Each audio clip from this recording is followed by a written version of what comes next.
3 months. I'm just telling you. Okay. Well, let's take it to trial. Whatever. Let's do what we got to do. No, don't tell me, okay, let's take it to trial. Do not play with me like that. Yes, sir.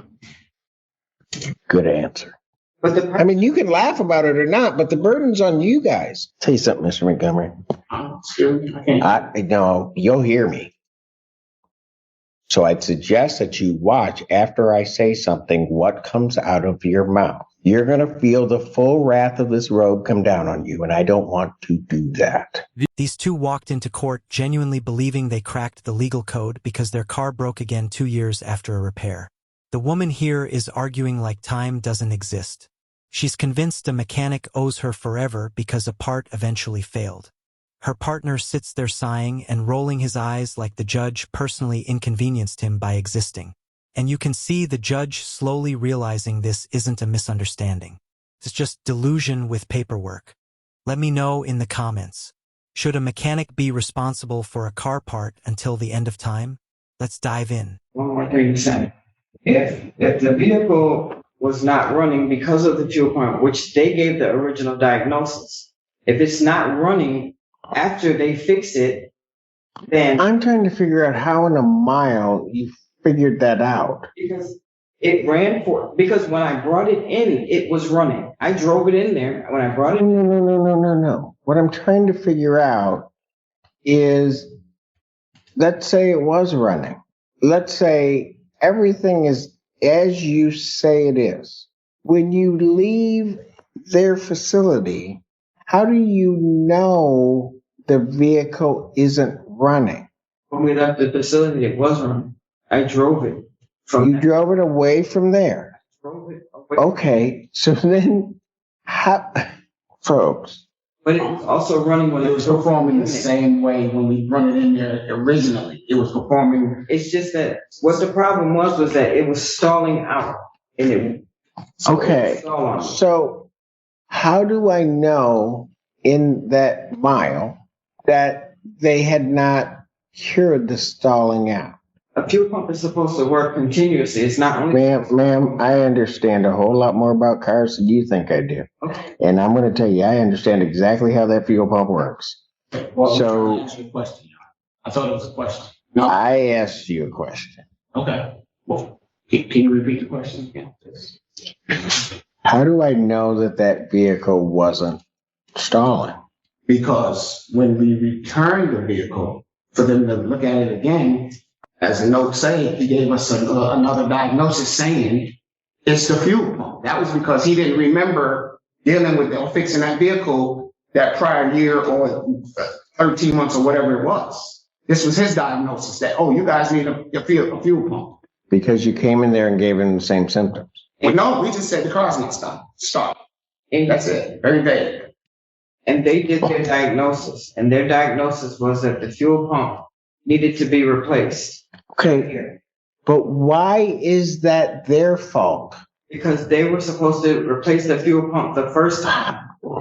This is the second time we're talking. They were supposed to. I'll get back to my other question. Okay. They go to O'Reilly's. They pick up a fuel pump. They put the fuel pump on, right? Yeah.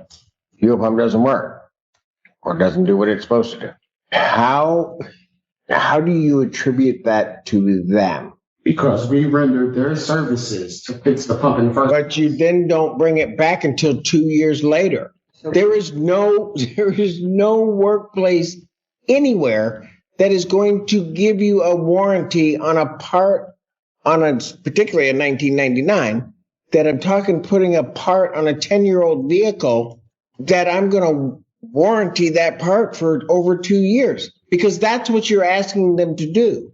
Well, to warranty the part, this place says that the original fuel pump was in that vehicle, that fuel pump was not replaced. That's what he wrote. Okay, ma'am, I can hear, and I've heard you say that. That's not my point. My point is, if in June 9th, 2020, you're saying they didn't replace the part. Supposedly, it's then not discovered until 2 years later, well, more than 2 years later, that part hasn't been replaced. That's your position. Their position is we replace the part. They're going to show, I'm presuming at trial, they're going to show a receipt for that part. And they're going to say, we put it on the vehicle. This other place is going to say they didn't put it on the vehicle. Here's my problem. Between June 9th of 2020 and October 3rd of 2022, I have no idea what happened with that vehicle. None. And even you guys don't have any idea, at least for 3 months. For 3 days. We know it didn't start 3 days later. 3 months. July 2nd, 2022 to October 3rd, 2022. You guys have no idea what happened with that vehicle because it's not in your possession. Her logic is actually incredible because it only works if reality takes a day off. In her mind, a part failing 2 years later proves it was never installed, which means nothing ever breaks and wear doesn't exist. She's treating this like a warranty that follows the car until the afterlife. And Judge Simpson is calmly explaining how time works while she stares back like that's just his opinion. And she keeps hiding behind what the new mechanic said, as if that magically rewrites history. At some point, you can tell the judge realizes there is no explanation on earth that will land. Go ahead. We have their diagnosis. You want to know what? Let's have, okay, when do we want to try this? Because this is going to be too, I'm just telling you. Okay. Well, let's take it to trial. Whatever. Let's do what we got to do. No, don't tell me, okay, let's take it to trial. Do not play with me like that. Yes, sir. Good answer. I'm just telling you right now, you've got significant proof problems because you've got 2 years. You're saying they didn't put on the part. Who's going to tell me that that's the original one that's put on? This guy's going to say it looks like the original one, right? He would have given you a part that, quite frankly, I could go to any junkyard. They got a 1990 Jimmy. I could probably get that part. And somehow or another, you're going to say they bought a part, didn't put it on, and now you're trying to hold them accountable 2+ years after the fact. And what I don't know, and I'm just being blunt with you. What I don't know is that whatever they did, that it didn't work. I mean, folks, just hear me out. It's one thing, you take it in there on June 9, 2020, and let's say you get it to somebody July, let's say 1 month after the fact, right? And you get it to some place and they say, this part hasn't been replaced. Here it is. That could be a compelling case that they didn't put it on. But what you're asking now is that and by the way, that it was doing the same thing, right? Right after the repair. Here, you can correct whatever you think is different about the story, is 2 years plus, really 25 months. After they supposedly have the part, I take it back saying it doesn't work or that what happened didn't work. I don't even know how you're going to begin to show that to me. I really don't. Yeah. So if once we bring it back to their shop and he agreed, okay, we'll take care of it, we'll fix it, no problem. With him agreeing to rectify that issue all that time later, that has no bearing on. Well, what is he rectifying though? The faulty part at that point. Is he really rectifying the faulty part? That's what he agreed to do. No. Because, hold on a second. At the time, you don't know that the part is faulty, do you? No, I do not.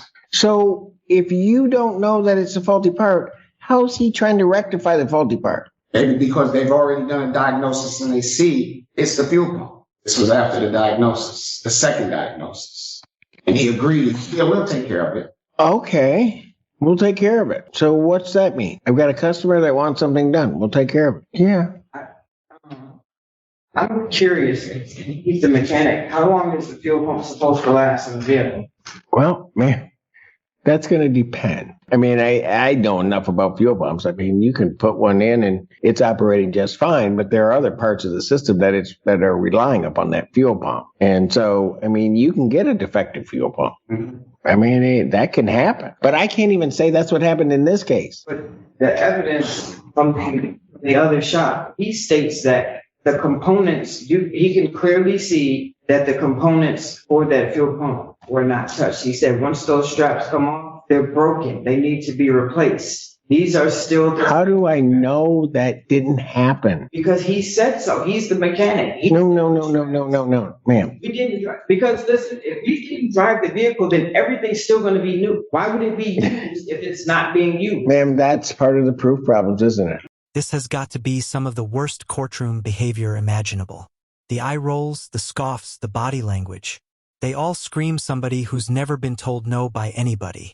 I feel like this dude genuinely thinks the judge won't notice him slowly unraveling in the chair. Like, the second the judge snaps, the confidence leaves his body immediately. I like to call that robe reminder. Like this dude suddenly got hit by the robe power. And he suddenly remembered where he is and who has the power.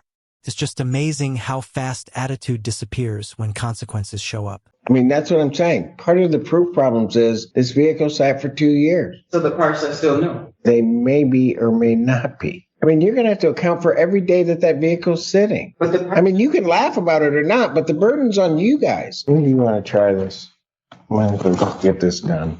Because you guys aren't listening to what I'm trying to tell you. Counsel, were you intending on giving them an offer of judgment? Your fees are going to be paid if this goes through and get a verdict in excess. I mean, I don't know what your intentions are. My client and I will discuss that. Because I just want to give enough time for that to late July.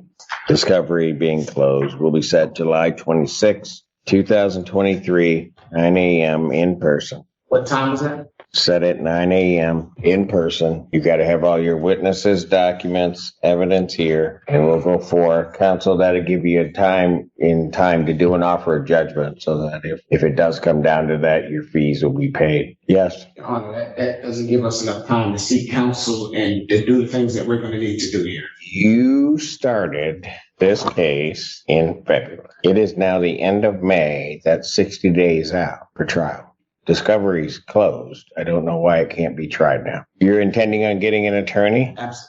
Well, and I'd suggest that you do that as soon as possible. If they need more time, then certainly the court would entertain a motion to adjourn the trial date. But otherwise, as the posture of this case sits right now, Okay. Don't interrupt me. We're going to have a way to you know what? Tell you something, Mr. Montgomery. Excuse me. I can't. No, you'll hear me.